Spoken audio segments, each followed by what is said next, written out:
We are back, crashing out about more decks. Exodia, Millennium, Exolenium, whatever you call it. This deck is revolved around, summoning out a couple of guys, searching Millennium Ankh, showing your opponent that you're playing 5 bricks in your deck, and then you make the unstoppable Exodia Incarnate, which is very much stoppable to a single Hermetic Seals, but that's neither here nor there. So, pretty simple archetype. Kinda good, for those boomers that really like Exodia and shit like that. I mean, basically your turn 1 combo goes, you just summon some guys, make Silo Hat Rabbit, set the statue, make Exodia, set Exod, and there you go. That's too boring. That ain't too bad. You got a Spell and Trap Negate on a relatively hard to out boss monster. There's a board wipe, which is a bit problematic, but play your cards right, you can get around it. And then you got a Angel Statue Hazard, which is still one hell of a card. And then also you got, like, seriously, what the fuck? You're telling me that on top of all this shit, my opponent's also just gonna activate Shifter and fucking Secret Village of the Spellcasters? Why did Konami just be like, hey, let's make this deck, but we're gonna have,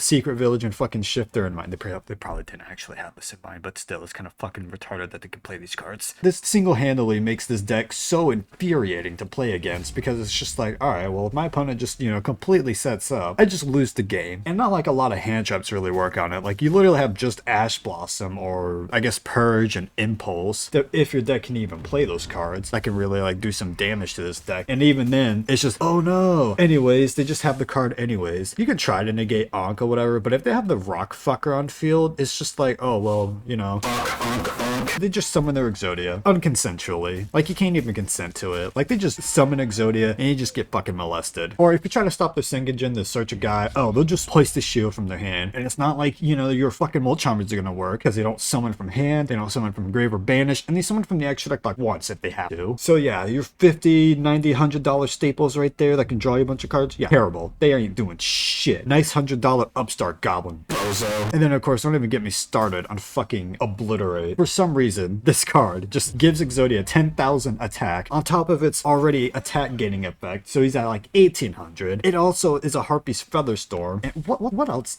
does this card even do? Oh, I'm sorry, the card name is Obliterate Blaze, but oh, and it just does piercing damage. So it's like, if this card resolved, I mean, this card might as well just win the fucking game with how overtuned it is. Like, sure, you have to have the Exodia on field, but that's just an absolute joke to summon. I pray to God that I don't ever have to play against this deck, and then my opponent just randomly draws all 5 pieces of Exodia, because I will actually just crash out on the spot, drop a grenade under the table type of shit if that ever happens. How can I stretch this video out any further? Also, this deck just recently dropped in Mass Duel, and like, okay, thank God we don't have Shifter, or well, we have 1 Shifter and like 0 Secret Village, so thank God for that. They have this deck as a loner deck in the new Duel Anthology event, or whatever the fuck it's called, Legendology, I already forgot the name of it. And like, the only thing this deck is suffering is just like 1 Sengagen. Meanwhile, my Performa Palada's deck, the entire fucking extra deck is banned. Or my Dragon Link deck, the entire fucking deck is banned. Not a single card in there I can fucking play. But no, this deck, they can just do its thing, Activate Ankh, get a board wipe and a Spell and Trap Negate, which in a format where basically nothing exists, this is stupidly overpowered. I mean, it's like, sure, you can try to stop Ankh, but I mean, like I said before, they'll just have the cards already. It's like, oh, you negate my Ankh, I'm gonna activate 2 more Ankhs. Also, my Golem's on the field, so you can't negate it, bitch. Alright, I think I'm done crashing out for one video. If you guys liked, me bitching and complaining about Yu-Gi-Oh decks, make sure you leave that down in the comments, and also comment which deck you want me to crash out over next. Like and subscribe while you're at it. Share this video with your friends if you think they also hate Millennium Exodia just as much as I do. And until next time, I will catch you guys in the next one. Deuces. Every metaphor's electromagnetic time is near.